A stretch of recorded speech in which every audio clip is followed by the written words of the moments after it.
Okay, so I'm going to make a video real quick, and so I can have something to convert while I watch Dirty Dancing. Anyway, yesterday I was on my break at work. I went outside for a break, and I found this piece of paper on the ground, and when I looked at it, I could tell it wasn't an invoice. It turned out to actually be a poem. I don't know who dropped this, I guess out of their car window or something, and I'm not one to usually read poetry because that's kind of corny, but this is kind of cool. I just read it, and it's not too long. It's called Whenever I Feel Afraid. It says, I hold my head erect and whistle a happy tune, so no one will suspect I'm afraid. While shivering in my shoes, I strike a careless pose and whistle a happy tune, and no one ever knows that I'm afraid. The result of this deception is very strange to tell, for when I fool the people I fear, I fool myself as well. I whistle a happy tune, and every single time, the happiness in the tune convinces me that I'm not afraid. Make believe you're brave, and the trick will take you far. You may be as brave as you make believe you are. You may be as brave as you make believe you are. Very profound. I found that to be so true, too. Anyway, so then today, I'm going to Walmart, and I get out of my car, and I look down at the ground, and what should I see but this? I mean, what the heck? This is obviously a burned CD. Why would somebody burn a CD and then write rap crap on it? Obviously, it was probably burned and given to someone else who expected something else, and they found out it was rap, and they wrote rap crap on it, and then the breakage is very interesting as well. It indicates some kind of animosity, I would guess. But I thought that was kind of funny. So I'll probably put it on my wall or something. Yeah, and while I was in Walmart, I was browsing through the DVD bin, the 2 for $11, and I don't know what got into me, because I've never usually pick anything up from there. I look over them about 100 times. Today I picked up 4 movies out of there. Air Force One, Truman Show, Kindergarten Cop, and Short Circuit, which is really awesome. Short Circuit is an awesome movie. Anyway, so I'll be looking forward to watching those on my 2 days off. Today is the first, well actually today was a work day, but it kind of counts as a day off though, because you've gotten off of work and then you don't have to go to bed early or anything like that. So anyway, so 10 more days and I get to quit smoking. No, I'm going through spells where I think I can't do it, but I'm going to do it. Don't you worry about a thing. Otherwise, I don't think there was anything else. Well, speaking of Dirty Dancing, before I forget to mention it, this is something else I really did want to mention. It's kind of stupid, but the song in that movie, I've Had the Time of My Life, well, when I was a kid and I used to hear them say the line, I owe it all to you, I thought they were saying, like Romeo and Jew. And I was wondering why they didn't finish Juliet's name in the sentence. I was like, why aren't they finishing her name? That sounds so stupid. And I used to hate that song as a kid because of that. Now I love the song. So go figure, but... So yeah, I think what it is it's because my mom used to play oldies a lot.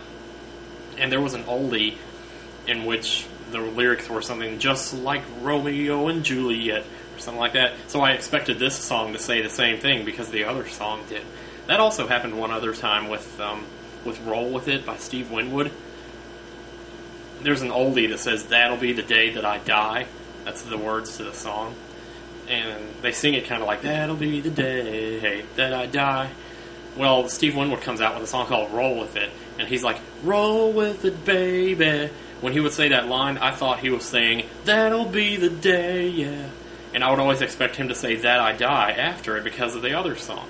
But he never would, and I would be like, well, what is this? You know, so I hated that song too. Now I love that song too. So go figure. Nice, go figure for the end of both of those. Yeah. Anyway, I just got out of the shower, my hair is wet. I have like more misunderstood lines from Star Wars than you could imagine. At least 100 of them. When Luke Skywalker says, my father didn't fight in the wars, he was a navigator on a spice freighter. When I was a kid, I used to think he was saying, my father didn't fight in the wars, he was an alligator on his bicycle. I'm telling you, I have some of the stupidest ones. I could probably just about look him up. At the beginning, when the escape pod comes out of the Star Destroyer and flies toward Tatooine with C-3PO and R2-D2 inside, then the two guys are pointing the gun at it, and the one guy says, hold your fire. I thought he was saying, over there, Pyre, and the other guy's name was Pyre, so he was saying, over there, Pyre, like telling him where to shoot. It's like, I'm telling you, it's so stupid. I couldn't listen as a kid, I guess. I had some kind of hearing problem. Ah, yes! When Princess Leia's talking to Darth Vader, and she says, the Imperial Senate will not sit still for this. I thought she was saying, the Imperial Senate will knock the stupidest. Like knocking a door, the stupidest. Yeah, whatever. The commander tells Darth Vader, holding her is dangerous, right? I thought he was saying, only her is dangerous. Yeah, when Luke Skywalker... I'm sorry, I get really excited about this. When Luke Skywalker is talking to C-3PO and he says, you can call me Luke, the way he says the sentence, it sounds like he's talking to another person named Luke, saying, you can call me. He says, like, well, you can call me Luke. So I thought he was calling C-3PO Luke, and I didn't know why that was, so... Yeah, and like when Aunt Beru tells Uncle Owen, Owen, he can't stay here forever, most of his friends have gone. It would mean so much to him. Well, when she would say that sentence, I thought she just meant that he couldn't stay at the table eating supper forever. I didn't know that she was talking about he can't stay on the farm forever. I'm telling you. Ben Kenobi says, the Jundland wastes are not to be traveled lightly.